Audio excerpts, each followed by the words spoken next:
जो इतिहास विभाग BSSD कॉलेज के विभाग अध्यक्ष, मैं सर को सादर आमंत्रित करता हूँ कि वो बोलें। आदरणीय सर।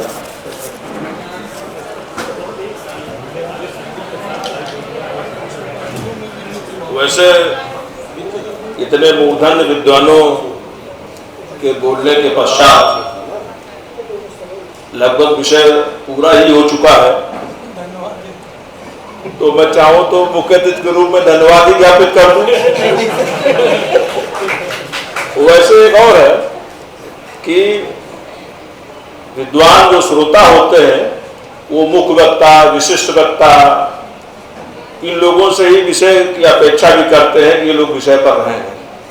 मुख्य अतिथि तो किसी भी बोल सकता है, विषय से हटकर भी बोल सकता है। हाँ,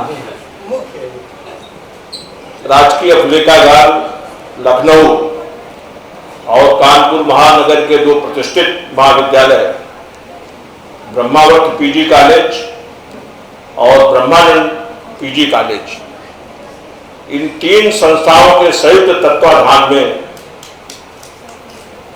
जो ये महत्वपूर्ण ये संगोष्ठी हो रही है, और इसके पहले प्रदर्शनी का भी उद्घाटन किया गया। मंच पर विराजमान मेरे मित्र, ब्रह्मानंद डिग्री कॉलेज के प्राचार्य और वरिष्ठ शिक्षक नेता डॉक्टर विवेक द्विवेदी जी,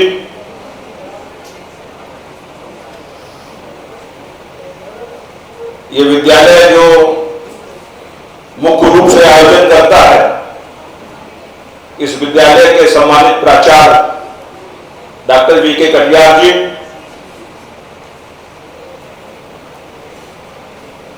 इस संगोष्ठी के मुख्य वक्ता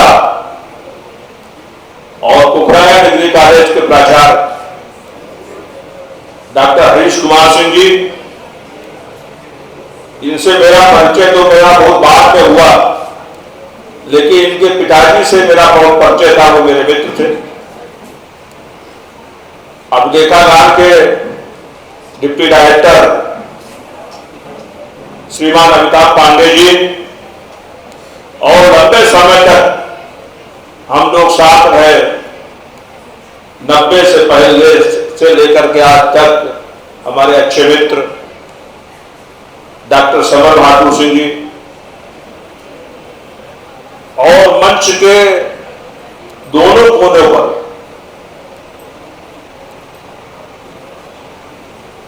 क्रांतिकारियों के परिवार से जुड़े और जिनके पूर्वज पिता या उनके बाबा आजाद के साथ काम किया और उनके सहयोगी रहे, ऐसे क्रांति कुमार कटियार जी, इनके पिताजी की मूर्ति आदमगढ़ मूर्ति शिवराजपुर ब्लॉक मुख्यालय में स्थापित है।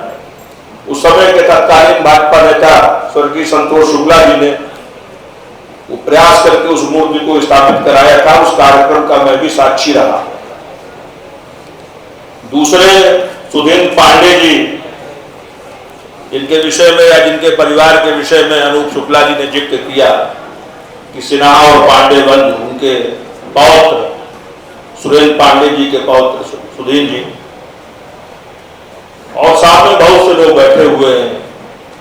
बहुत ही गांव से पधारे कानपुर के वरिष्ठ साहित्यकार Ashok Vajpayee ji, Shivrajpur government degree college की डॉक्टर शुभन शुक्ला जी, हलीम कॉलेज के जिन्होंने काफी समय तक अभी प्रिंसिपल के दायित्व का निर्वाह किया, डॉक्टर शालिनी मिश्रा जी, ब्रह्मानंद डिग्री कॉलेज के उपाचार्य नवनीत जी, हमारे मित्र और छोटे भाई की तरह डॉक्टर अनोखीलाल पाठक जी, इस कार्यक्रम के आयोजक सत्यनारायण जी, बहन हमारी रश्मि जी, और इसके पहले अभी अनूप जी, जिनको आप सब लोग कानपुर के इतिहास का एनसाइक्लोपीडिया कहते हैं, उनके लिए तो कम से कम पूरा दिन रखना चाहिए और अकेले वही वक्ता होने चाहिए।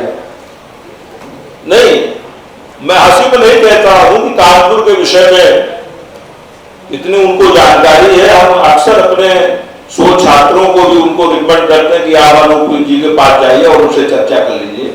पीछे बहुत से हमारे शोध विद्यार्थी भी बैठे हैं, मोहित मिश्रा जी हैं, अनुराग जी हैं, नितिन जी हैं, कई लोग नहीं दिखाई पड़ रहे हैं, अमर जी हैं और प्यारे बच्चों। 1857 से लेकर के जब देश स्वतंत्र हुआ 1947 तक, ये 90 वर्षों का जो स्वाधीनता का इतिहास है, जैसा कि पांडे जी कह रहे थे कि कानपुर बड़ा महत्वपूर्ण है, निश्चित रूप से कानपुर देश का अग्रगण्य शहर था। 1857 का प्रथम स्वाधीनता संग्राम की सारी रूपरेखा कानपुर में तैयार की गई और उस आजाद की चर्चा करने के लिए हम लोग यहां पर एकत्रित थे। उनके जयंती के अवसर पर उनको श्रद्धांजलि है उनके प्रति। वो जिन जिन संगठनों से जुड़े रहे, चाहे एचआरए से जुड़े रहे हो, चाहे एसआरए से जुड़े रहे हो, Hindustan Republican association, Hindustan socialist Republic association, दोनों का कहीं न कहीं का क्षेत्र कानपुर था। योगेंद्रनाथ चटर्जी जिनकी बात अभी कर रहे थे पांडे जी, जब उन्होंने एचआरए की स्थापना की तो उन्होंने अपना मुख्यालय, अपना केंद्र कानपुर बनाया। एकदम एचएसआरए की स्थापना दिल्ली की फिरोजशाह कोटला में हुई, लेकिन उसको बनाने के पहले उसकी प्रारंभिक प्रस्तावना कानपुर में ही रखी गई। तो कानपुर हर तरह से बड़ा महत्वपूर्ण ऊर्जावान है। भारतीय कम्युनिस्ट पार्टी की स्थापना कानपुर में हुई। भारतीय जनसंघ का अखिल भारतीय अधिवेशन, पहला अधिवेशन कानपुर में हुआ। तो कानपुर जैसा बताते थे कि क्रांतिकारियों की राजधानी थी, तो निश्चित रूप से कानपुर बड़ा महत्वपूर्ण है। और दूसरा, आज 23 जुलाई 2025, 23 जुलाई जो आजाद की जन्मदिन है, और जिस वैचारिकी की बात अभी हरी जी कह रहे थे, तो आजाद जिस वैचारिकी से प्रभावित थे, जिस वैचारिकी को उन्होंने अंगीकृत किया, ऐसे लोकमान बाल गंगाधर तिलक की भी जयंती आज है। इन दोनों महामानवों की जन्म जयंती के अवसर पर हम उनके प्रति विनम्र श्रद्धांजलि अर्पित करते हैं। दूसरा, 2025, 23 जुलाई 2025, तो 2025 जो है ये भी बहुत सिग्निफिकेंट है। आज काकोरी 2025 काकोरी ट्रेन एक्शन का 100वां वर्ष है, शताब्दी वर्ष है। तो जीके कटियार जी ने 23 जुलाई 2025 को इस कार्यक्रम का जो आयोजन करने का निश्चित किया, लेखाकार ने भी जो निश्चित किया, ये दोनों तिथियां 23 जुलाई और 2025 बहुत ही भारतीय क्रांतिकारियों के इतिहास में बहुत ही महत्वपूर्ण तिथियां हैं। मैं लंबा नहीं जाऊंगा, 2-4 मिनट में अपनी बात खत्म कर दूंगा।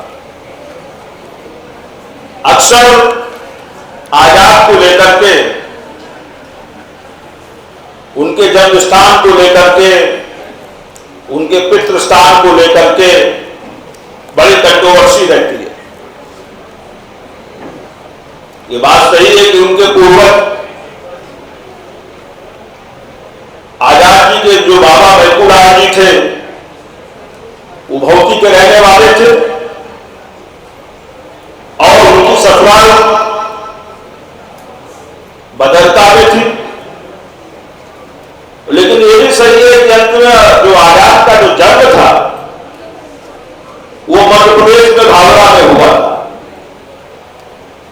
तो इस कंट्रोवर्सी में हम किसी को नहीं पढ़ना चाहिए। ये तीनों स्थान पूरे देशवासियों के लिए, क्रांतिकारियों के लिए, क्रांतिकारियों से जुड़े स्थान तीर्थ के समान है। हमको तीनों स्थानों का सम्मान करना चाहिए। भावरा जहां उनका जन्म स्थान है, बदत्ता उनके पिता का जन्म स्थान है और भौती उनके बाबा का जन्म स्थान है। तो ये तीनों स्थान हमारे लिए बहुत आदरणीय है, हमारे लिए तीर्थ के समान है। मित्रों, ज्यादातर विषय पर जिस तरह से समर बहादुर जी ने फैक्ट्स और कानपुर से जुड़ाव के विषय में अनूप जी ने बात रखी, लेकिन सबसे बड़ी महत्वपूर्ण बात जो हरीश जी ने रखी कि वैचारिकी को लेकर के, कि आज युवा पीढ़ी को क्या प्रेरणा लेनी चाहिए। कम उम्र में, मात्र 25-26 साल में कितना बड़ा उन्होंने काम कर दिया। माने उन्होंने इतने बड़े बड़े एक्शन किए, एकदम एचआरए और एचएसआरए मिलकर के ज्यादातर 7 एक्शनों की चर्चा होती है।